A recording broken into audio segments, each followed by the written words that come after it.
In my last episode, we discussed that the dollar's days as the world reserve currency are not numbered. As a global reserve currency, there are currently no alternatives.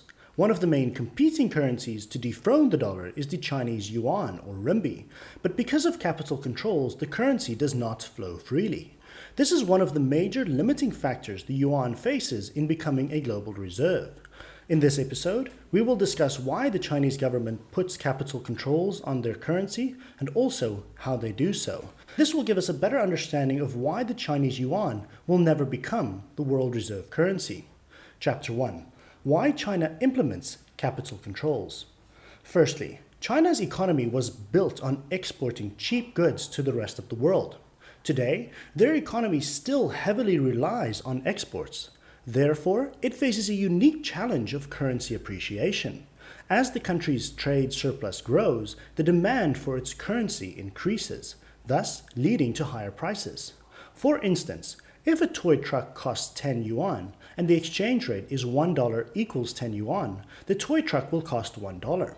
However, if the currency doubles in value compared to the dollar, the toy truck will still cost 10 yuan, but the exchange rate will be $1 equals 5 yuan, meaning the toy truck effectively costs $2.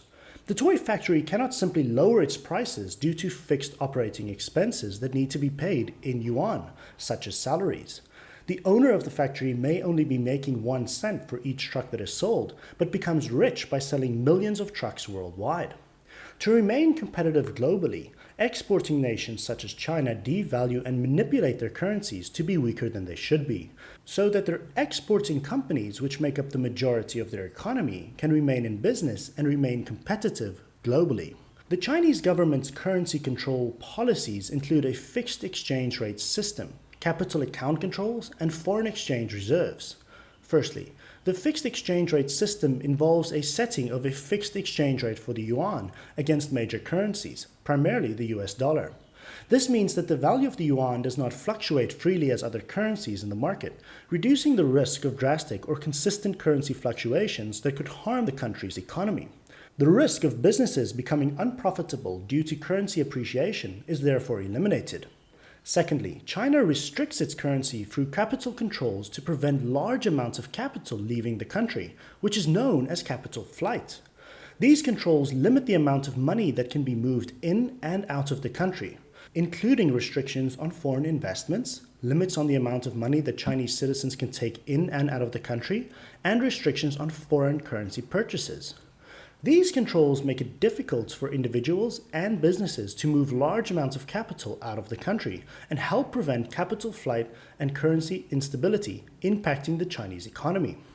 These currency controls have purposely created challenges for individuals and businesses who wish to move their capital out of the country. For example, let's consider the case of Jack Ma, the richest man in China. In a freer nation without capital controls, he could simply take his money and move to another country to protect himself from potential threats.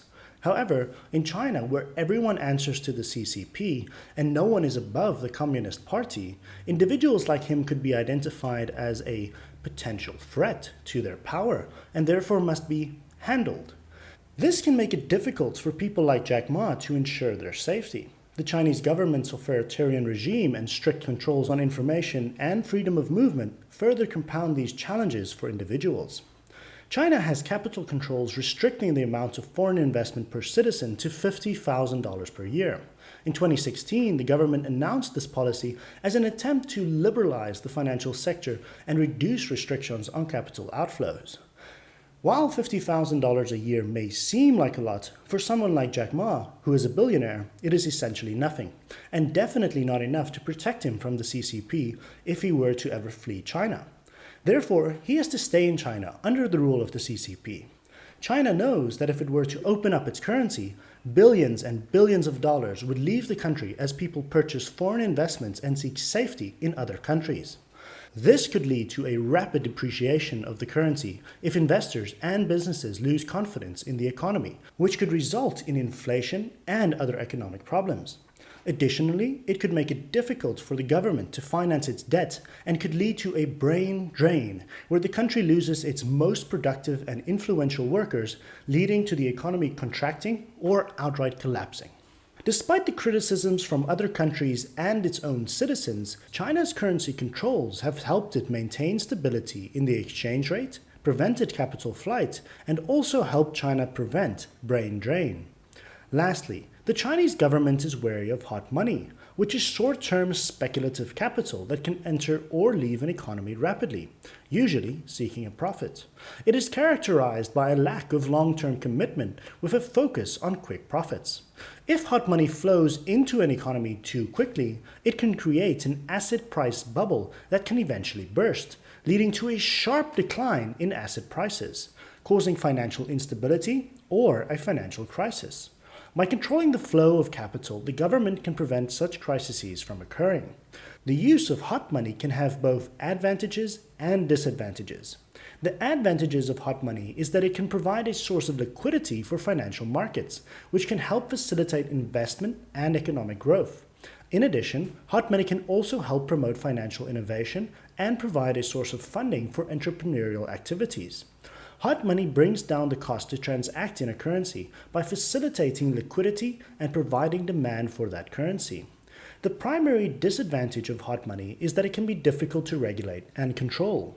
This control of their currency is essential for the CCP because it is one of the ways that they maintain their power.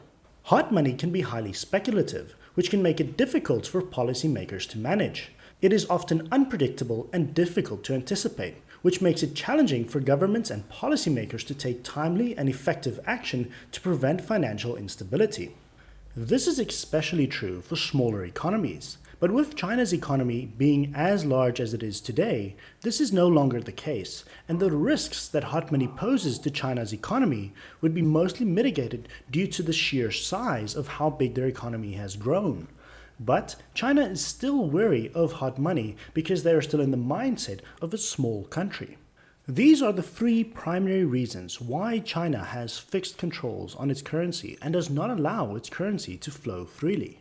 The Chinese government is primarily concerned with capital flight, money leaving their economy. The government's concerns about capital flight are partly driven by its authoritarian regime. The government is wary of losing control over its economy and fears that excessive capital outflows could destabilize the country. This limits the amount of yuan circulating worldwide and makes it practically impossible for the rest of the world to transact in yuan. This is the primary reason why the Chinese yuan will never be the world reserve currency. It is simply not available to be able to transact in, and if it were to become available, the country would destabilize and their economy would collapse.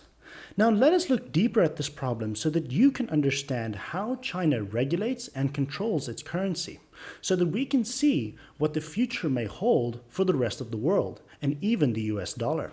The first thing China does when their currency starts to appreciate is they go out and buy US bonds.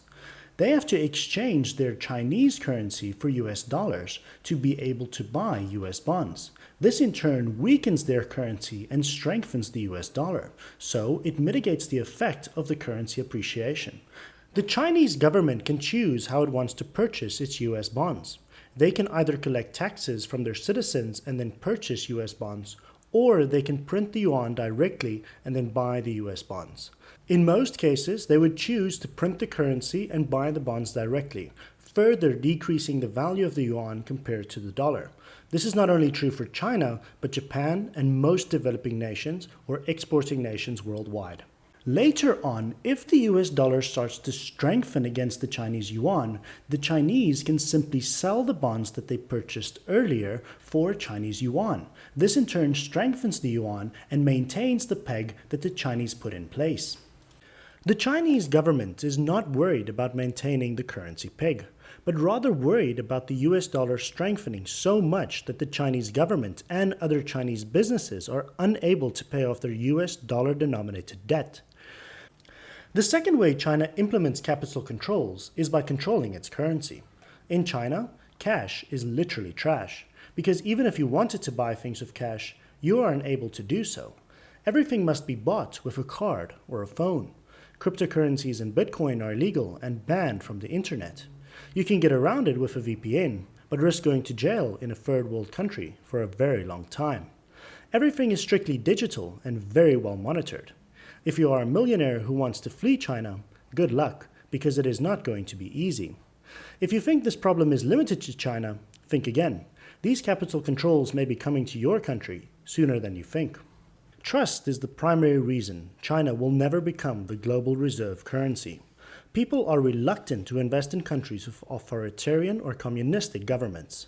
Think about it. If you had $1 trillion and your main goal was wealth preservation, where would you invest? Probably Amazon instead of Alibaba. Probably US bonds instead of Chinese bonds. Probably Citibank instead of Evergrande. Apple instead of Huawei. You get the idea. Final note. You may love or hate the US dollar, but the king is not going away anytime soon. My name is Jonathan, and I will see you in the next episode.